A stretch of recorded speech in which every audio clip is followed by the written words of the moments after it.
नमस्कार दोस्तों, मैं हूं जॉनी धीमान और आप मेरे चैनल पे हैं जिसका नाम है हॉरर नाइट्स विद जीडी और जहां आप सुन रहे हैं कहानी, वो भी मेरी जुबानी।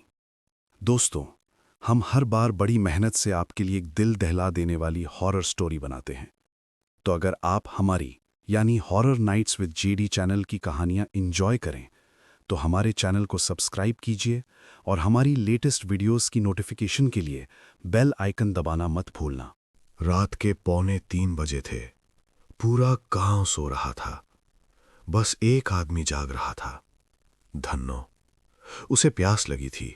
वो उठा, आंगन में पानी पीने गया। लौटते वक्त उसने देखा, आंगन में मिट्टी पर पैरों के निशान थे। पर ये निशान उल्टे थे, एड़ी आगे, पंजे पीछे। धन्नो के होश उड़ गए।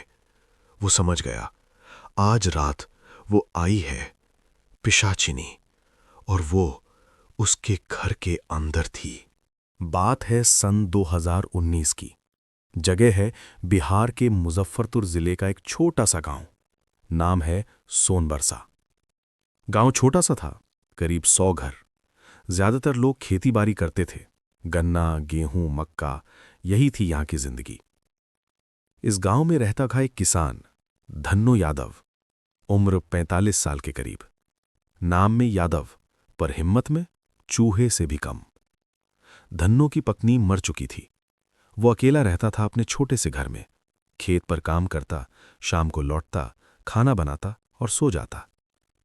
रोज की तरह ही एक दिन था, पर उस रात जो हुआ उसने धन्नो की जिंदगी बदल दी।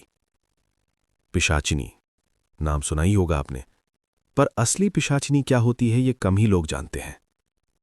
हमारे बुजुर्ग बताते थे, पिशाचिनी कोई भूत नहीं, कोई चुड़ैल नहीं, ये तो एक श्राप है। एक ऐसी औरत जो अपनी मौत के बाद शांति नहीं पा सकी। कहते हैं पिशाचिनी के पैर उल्टे होते हैं, एड़ी आगे, पंजे पीछे। वो सीधी चलती है, पर उसके निशान उल्टे दिखते हैं।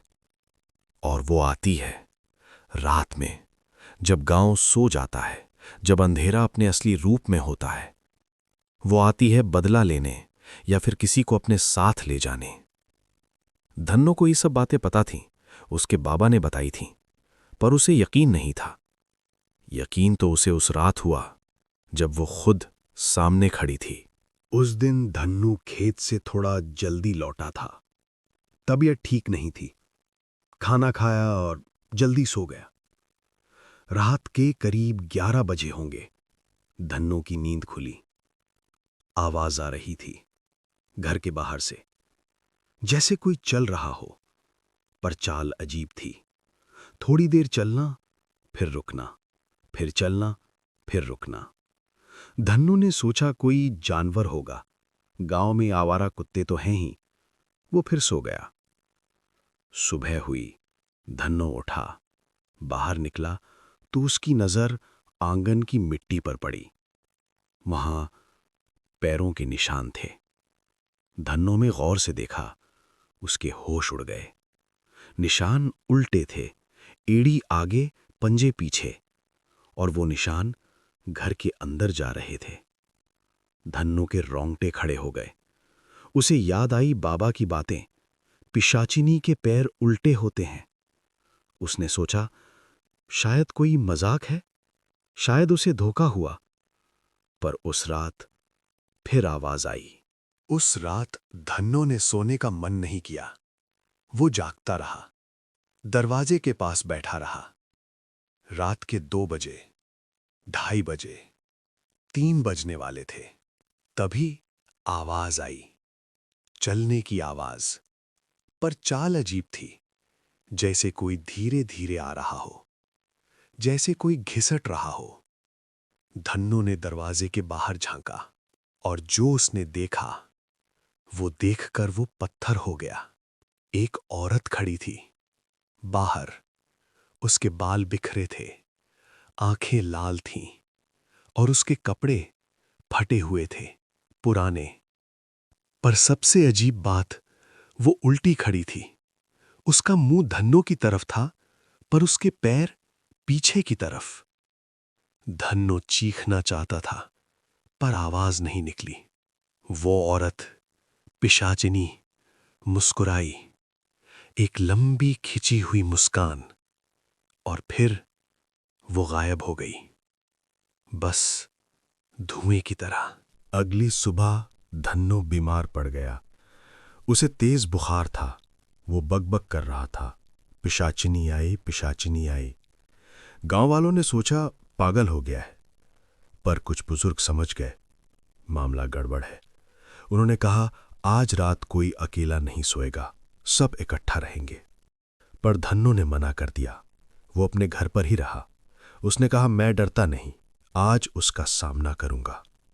रात के 3 बजे, ठीक 3 बजे, लालटेन बुझ गई। अचानक धन्नो ने देखा, सामने वही औरत खड़ी थी, पर अब वो हवा में थी, जमीन से थोड़ा ऊपर। उसकी आंखें लाल थीं, उसके नाखून लंबे थे, और वो धीरे धीरे धन्नो की तरफ बढ़ रही थी। धन्नो चीखा, मदद मांगी, पर आवाज नहीं निकली। पिशाचिनी ने अपना हाथ बढ़ाया धन्नो के गले की तरफ। तभी दरवाजा खुला। गांव वाले अंदर आए। उन्होंने देखा धन्नो बेहोश पड़ा है और उसके गले पर लाल निशान थे, पंजों के। अब गांव वालों को यकीन हो गया, ये कोई मामूली बात नहीं है। उन्होंने पास की गांव से एक बूढ़े तांत्रिक को बुलवाया। नाम था महावीर बाबा। महावीर बाबा आए। उम्र 80 साल के करीब, सफेद दाढ़ी, आंखों में तेज। उन्होंने धन्नो को देखा, उसके गले के निशान देखे, फिर घर के चारों तरफ घूमे। बेटा, तुम पर पिशाचिनी का साया है, वो तुम्हें चुन चुकी है। कोई कसूर नहीं, कभी कभी ऐसा होता है, पिशाचिनी किसी को भी चुन सकती है। हो सकता है उसकी मौत में धन्नो का हाथ ना हो, पर उसकी आत्मा ने धन्नो को देख लिया।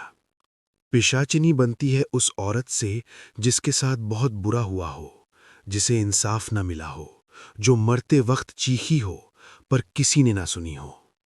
उसकी आत्मा शांति नहीं पाती, वो भटकती है, और जब वो किसी को चुन ले तो उसे छोड़ती नहीं। बाबा ने मंत्र पढ़ना शुरू किया। धन्नो की आंखें बंद थीं। तभी अचानक धन्नो की आवाज बदल गई। अब उससे एक औरत की आवाज आ रही थी, रोती हुई। मुझे याद है, मुझे सब याद है।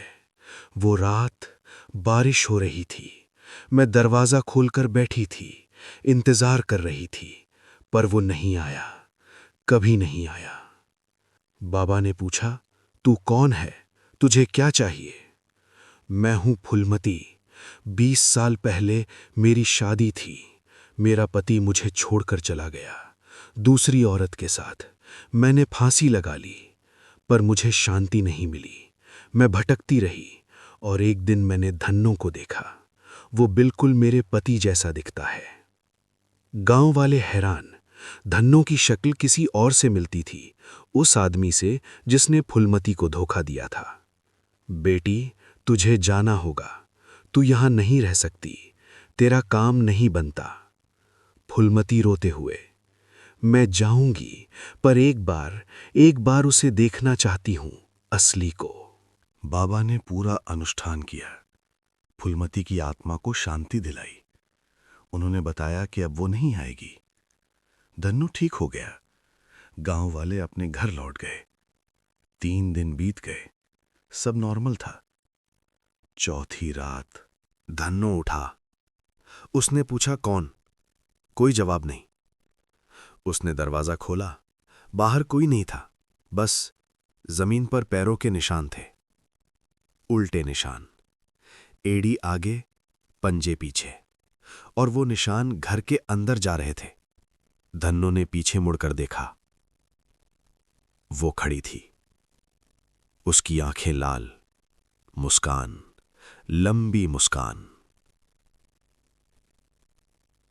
तुमने सोचा मैं चली गई? मैं तो बस इंतजार कर रही थी, सही वक्त का।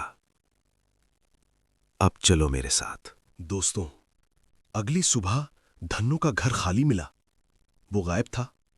उसका सामान वहीं था, खाना वहीं था, पर वो नहीं था। कहते हैं उस रात के बाद से कभी किसी ने धन्नू को नहीं देखा, पर उसके घर के बाहर हर साल उसी तारीख को उल्टे पैरों के निशान मिलते हैं, नए निशान। तो अगर कभी रात में आपको लगे कि कोई आपके घर के बाहर चल रहा है और चाल अजीब हो, तो दरवाजा मत खोलिएगा, क्योंकि हो सकता है वो पिशाचनी हो और वो आपको लेने आई हो। हमारी आज की कहानी आपको कैसी लगी? आप मुझे कमेंट बॉक्स में कमेंट करके जरूर बताना। तो जल्दी से चैनल को सब्सक्राइब कर लो। अगर आपके पास भी कोई कहानी है, जैसा कि ज्यादातर लोगों के पास होती हैं, या कोई सच्ची घटना का अनुभव है, और अगर आप चाहते हैं कि मैं उसको अपने चैनल पे शेयर करूं, तो आप अपनी कहानी मेरे ईमेल पे भेज सकते हैं। मेरा ईमेल कमेंट में पिन किया हुआ है। अगली बार फिर मिलेंगे एक नई कहानी के साथ। धन्यवाद।